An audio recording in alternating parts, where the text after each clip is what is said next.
Aku cah apik kok. Arti kok bahasa Inggrisnya udara, uang dan kursi ki apa?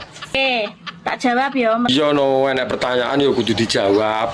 Kok kowe bocah alim, bocah apik mesti pertanyaanmu yo gak mengandung jorok. Lah iya no, sesuai karo jenenge kan alim. Top. Udara kuwi air, tulisannya air. Bacane air ya. Iya, lah nek uang. Uang kuwi money, tulisannya money. Dan kuwi N, kursi kuwi chair. Lah nek digabung nih. Bahasa Inggrisnya berarti digabung kuwi air, money, and chair. Mata Air, money, and chair ya. mata niku. Air, money, and chair.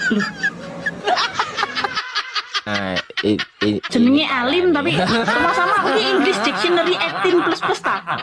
Lah ya mbuh. ini